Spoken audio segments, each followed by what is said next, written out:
Even how we met actually is a story, total serendipity. It's called the Ikebana story, basically.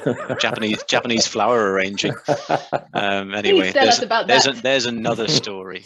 Oh, I lived in London with a Chinese landlady. When I first arrived in London, I moved into a house near the Imperial War Museum with Selina, and Selina, when I walked into the house, said, "Oh, only lucky people find their way here." I know I'll have the room, whether actually I don't even care whether I like it or not. I'm coming here. And then Selina had a Ikebana teacher who was married to an English guy, and the Ikebana teacher had passed away very sadly, very young. And Jim, her husband, was very much at a loose end. He'd come around. Chinese are great fun to play games with, and that sort of thing. It's a lot of actually really, really lovely, sweet culture. And anyway, Jim would come around and he was a bit lost, and then I'd started attaching to him, and then I started talking about what I did, and he went, "You need to speak to Robert McGarvey." And I went, "Who's he?" And that was it. And then I rang him and we began to finish each other's sentences, and just go, "Oh my gosh, this is," and I've been doing it for 15 years. At least had Joe, so at least you knew you had somebody you were walking with. I had nobody walking with nobody at all. Right. So yeah, even that actually is a story of, providence in my language. Yeah, she was right. Dots being connected. Yeah, but only lucky people finding their way there. This happens. It's beyond. I mean, seriously, we could talk about this all day, about the sort of the things that have happened in this journey. Robert's got some great stories from his past. Yeah, I say everybody's got a story. They're just actually different levels of drama, and mine tends towards more dramatic end. But yeah, it's amazing. I don't think we should go all the way down those right now, but later perhaps. No worry at all. I think I'm really impressed that you guys have been hitting on this. Something that means a lot to me personally is the idea of this eureka moment.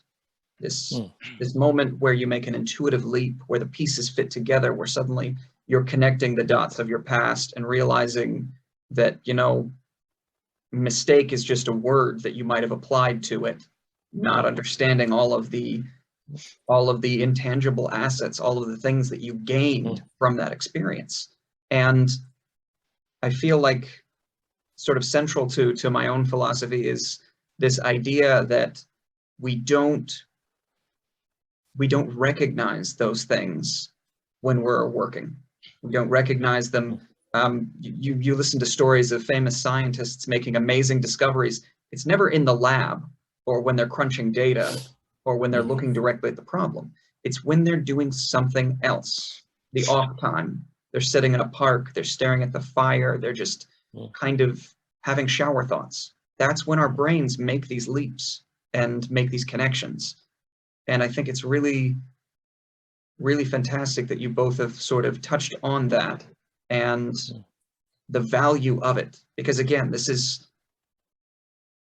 time that is not valued according to the economic model we live under. If you're not working, putting in hours, especially in the United States, I mean, 80-hour back-to-back weeks in a lot of businesses aren't exactly uncommon. And you're not getting that time with your family. You're not getting time at the gym, the movie theater, or just sitting. Not having a stimulus put in a movie or the TV or the radio or music or anything. Just having silence for a minute is when the brain can do that. And that's not valued time in our current culture the way it should be. And the way it absolutely needs to be if we're going to, again, change that model from iron to creativity, where people are going to make, and people are going to build, and people are going to take chances and fail spectacularly. I'm absolutely a huge proponent of this practical, almost self-immolation sort of failure, where you realize that you were completely wrong, and then you can rebuild and try things again. Sorry, I've gone off on a bit of a tangent, but no, not at all. Can I jump in and respond to that? Please, please. So I think there's a process actually. My dad was an engineer, so everything's got a process basically. And failure is actually a huge part of the process. So if you follow my own journey, and I don't think this is unusual actually for anybody who comes up with a groundbreaking idea, you go into an area and you stumble around, making tons of mistakes and making a total idiot of yourself. In my case, actually, as a lawyer, very proud of being a 20-year M&A lawyer, getting thrown out of one of my meetings actually for talking shit, basically, was actually devastating. Actually, I kind of went, what am I doing this for? If actually this is the best I can do. But then you recover and you get yourself, so you sort of stumble around making lots of different mistakes, but then you start ironing the mistakes out and you sort of get yourself to a, okay, I'm all right, I've got my, at least my stabilizers on. And then you start progressing and less failures, but ultimately you start spotting patterns. This is something I hadn't noticed before, this connection over here. And then around about 10 years in, sorry to do this, you go, I now have my own unique point of view. I have my own unique way of looking at the world and nobody else thinks like I do. Well, you think they don't anyway, but anyway, then the end of the story goes, and I'll say one thing I was told last night, which I think is so amazing. Then you go to around about sort of 12, 13 in my case, and suddenly you've got to go on incremental. You don't have anything which is a big jump. Then you actually meet him or somebody like him. And there's this thing called the Medici Effect happens where people have been going down different paths, suddenly explode new ideas out of nowhere. And our creativity together, probably, we have never spent more than 3 weeks face to face around each other. But nice during those those moments, actually, it's like, where did that come from? So there is this journey, and I only would say one thing I was told last night, which I thought was so amazing. I was at an event last night at Chatham House, and this amazing executive in Chatham House said to a young guy I was talking to, what you need is your own grain of sand. Choose a grain of sand and make that grain of sand your own. And then it's amazing as a thought. And Kieran, who I met last night, actually now has his own grain of sand, which is very cool. Fantastic. That's how you get pearls. That's how you get pearls, exactly. You start with You get the best lines like him, do you? Do you always sort of steal the best ones? I always get lots of words, and hopefully something will stick. Whereas, anyway. No, but that's really interesting. And there's a discussion that happened earlier today. So it's within the framework of a mastermind that I have with someone from Germany, and he actually was a guest on the podcast. And we were talking about creativity and how there are two sides for creativity. And I think you've masterfully described these two sides of it. The first side is the personal explorations, the stumbling upon things, the failures, the aha moments, the breakthrough moments, the not so good moments, the storms, and all of these things transform us as individuals. This is another kind of metamorphosis that is happening within us.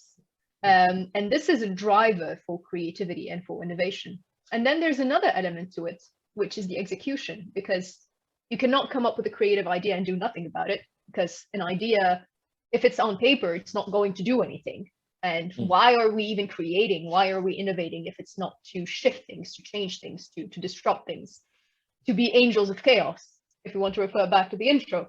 And then there's a second element, which is this coming together of minds, this coming together of individuals in a team, in a collaboration, in a partnership, which is something that is relatively valued, not as valued as it should be, like you said at the beginning, Robert, but it's almost never seen as this serendipitous coming together of moments. It's not just about having a team fixed in space, fixed in time, and doing things, but it's also about opening up to the experiences that can emerge from this coming together of minds. And together, this personal creativity and this interpersonal creativity, they can just go a long way.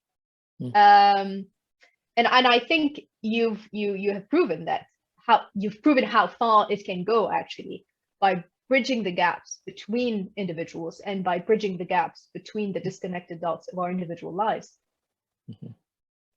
Yeah. No, I think that's absolutely right. And my experience certainly has been that